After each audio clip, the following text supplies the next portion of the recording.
सभी वैष्णव को जय श्री कृष्ण। अक्षय तृतीया में हम 3 अंकों के बारे में देख रहे थे।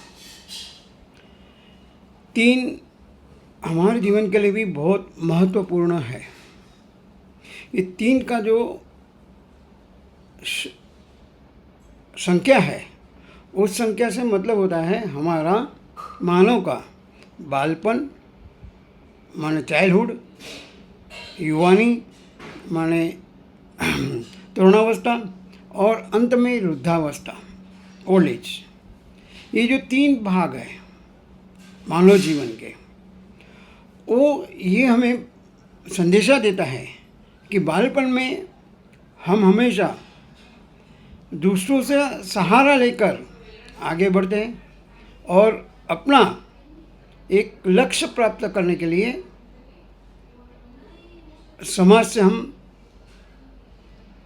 परिवार से, सबसे हम लोग कुछ ना कुछ मदद लेते हैं।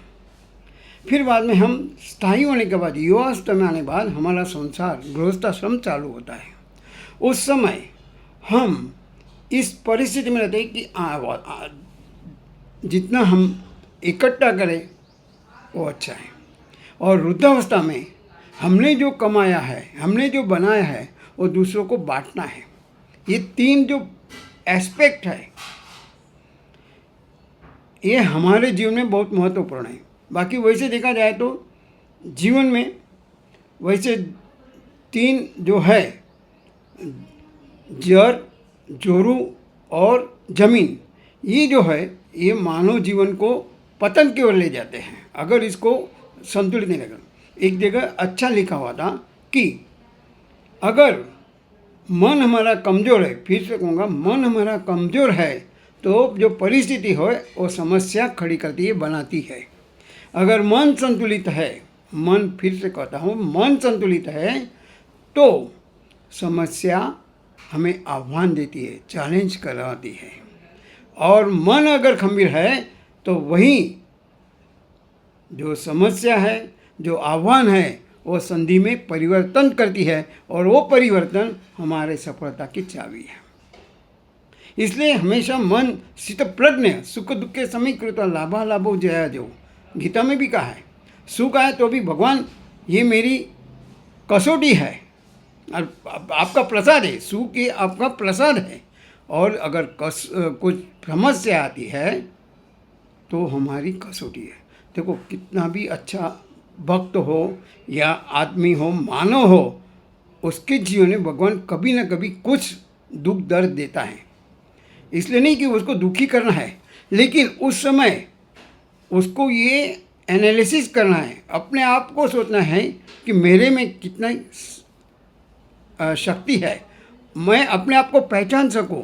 और दूसरा, इस समय मेरे साथ कौन है, उनको भी मैं पहचान सकूं। कहने का मतलब ये है कि हमारा जीवन जो ये 3 चीज़ों के ऊपर आधारित है, फिर से कहूँगा, हमारा बाल्यपन हम इतना खुशी से मनाएंगे। कहते हैं कि शैशव को खिलाएंगे, उसको जो फूल जैसा सुगंधी बनता है, वो उसकी जो सुगंध है चारों ओर पसरती है, दिखने में कलरिंग माने जो रंग उसमें भरे हुए, वैसा हमारा जीवन रंगमय म्हणजे अच्छे से अच्छा बनेगा। दूसरा, उसके बाद में युवानी में हमें जो प्राप्त किया है उसको टिकाना है। और वो जो प्राप्त किया है वो वृद्धावस्था में हम नैराश नहीं होना है। ये नहीं बोलना कि हम बूढ़े हो गए या मातारे हो गए या हम अभी गए, रिटायर हो गए, निवृत्त हो गए। कभी ऐसी नेगेटिव थिंकिंग कभी नहीं करना है। वो तो हम जब निवृत्ति होते हैं, जो सरकारी खाता होता है या शरीर की वजह हम निवृत्त है, लेकिन मन से कभी निवृत्त नहीं होना है। हमारी जो हॉबीज है, हमारा जो शौक़ है, हमें जो पसंद है, उसे और ज़्यादा करते रहना है। और अपने आप को इतना एंगेज रखो, इतना एंगेज रखो कि समय कम लगे। क्योंकि अगर कहते हैं खाली मन शैतान का घर, इसलिए मन को कभी खाली रखना ही नहीं है, कुछ ना कुछ एक्टिविटी करते हो। सकारात्मक विचार हमारे जीवन में आने चाहिए। इसलिए कहते हैं कि ज़्यादा कुछ नहीं करना है, बालपन से ही हमारे जीवन में अच्छी अच्छी किताब पढ़ के अच्छे विचार ला के हमारे जीवन का चरित्र बनाना है, हमारे जीवन को एक अच्छी राह पर ले जाना है। देखिए, एक छोटी सी वार्ता है कि पहले बहुत पुराने ज़माने की बात है कि जब अंधकार ही अंधकार था, सब लोग क्या सोचने लगे, ये अंधकार को हम एक टोपली में भर के बाहर फेंकेंगे, लेके फेंकेंगे, ऐसा करके धीरे धीरे वो कम हो जाएगा, अंधकार चला जाएगा तो प्रकाश आएगा। लेकिन वहाँ पे उस गांव में एक बार एक बाहर शहर से लड़की शादी करके आई और उसने कहा, उसको भी बोला कि आप अभी ये अंधेरा ये टोपली भर के बाहर फेंको। तो उसने क्या किया, कुछ नहीं किया, एक कपास का कॉटन का वात बनाई और 2 पत्थर से घिस के उसको